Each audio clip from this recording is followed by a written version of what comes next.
Welcome to WCG Talks Trials, the podcast where we dive deep into the world of clinical research, sharing the latest trends, insights, and best practices from experts across the industry.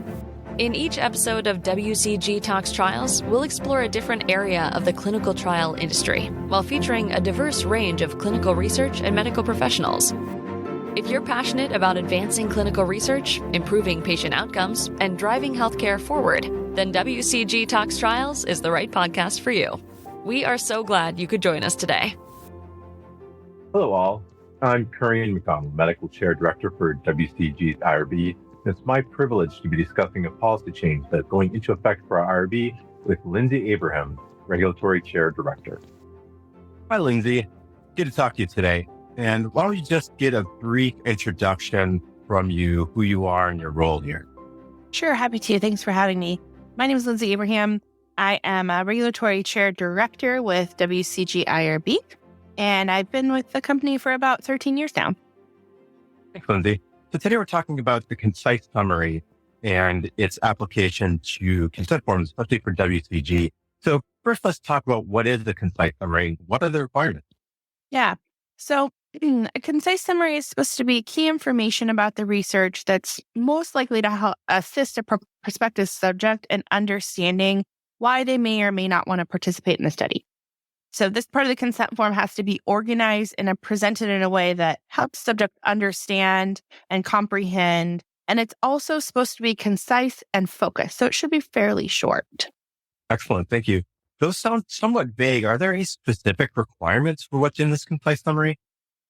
So the regulations don't have specific requirements of all the elements that need to be in the concise summary, and it could vary depending on the nature of the research involved. But the preamble to the regulations that were published in 2018 does have a list of elements that were thought to be appropriate to include in the concise summary. So that includes that consent is being sought for research, that subject participation is voluntary, the purposes of the research, duration of expected participation, what procedures are involved, the reasonably foreseeable risk, which can be limited to the most important. Same thing with the procedures. So what are the most important procedures that might be involved?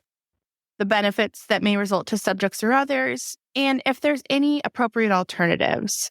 One thing that's important to point out too, I think, regarding the concise summary is if there's elements of consent that are listed out in the concise summary, they don't need to be listed later. So the intent really is to make sure subjects have a good understanding up front about what the research entails.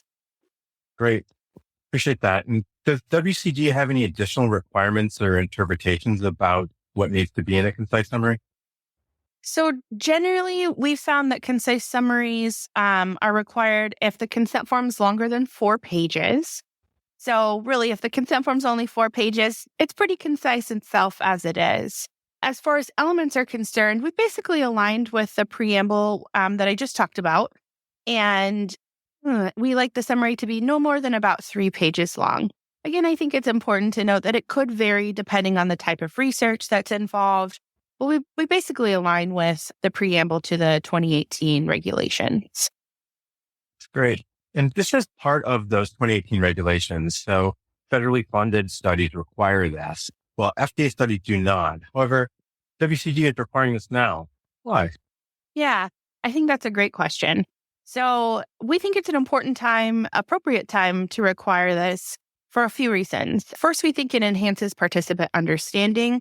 I think we also have a better grasp on what a key information summary looks like since we've been working on it with a number of studies that have been submitted since the common rule went into play. The next thing is that WCG is a signatory to the SMART IRB agreement, and we recognize that there are some upcoming planned amendments to that agreement, which will likely require the application of the common rule to any research where there's a reliance on the IRB using that SMART IRB agreement. And finally, we believe the FDA is likely to harmonize their consent element requirements at some point in the near future with the common rule. And we'd like to be in a good position to be compliant with those requirements when they happen. Thank you very much. And just for clarification, the SMART IRB is part of the one IRB mandate for all studies, right. Correct? Yeah, SMART IRB was developed after the NIH single IRB mandate as a way for institutions to be able to rely on each other and to be able to rely on other IRBs where single IRB is required. However, it's also used in situations where single IRB isn't required. So there's a lot of entities that use that as their reliance agreement with a number of IRBs, including WCG. Thanks so much, Lindsay. I appreciate it. If anyone in the audience has any questions, feel free to include them. Otherwise, thank you all very much and hope you have a great day. Talk to you soon. Thanks, Currien. Bye-bye. Bye. Thank you for joining us for this episode of WCG Talks Trials. Don't forget to subscribe to this podcast on your preferred listening platform as we continue to explore different areas of the clinical research industry. As always, we encourage you to join in the conversation. Feel free to reach out to us if you have any questions, comments, or suggestions for future topics you'd like to hear on the show by visiting us at wcgclinical.com/podcast. We're here to serve as a trusted resource as we work to improve lives and accelerate clinical research together.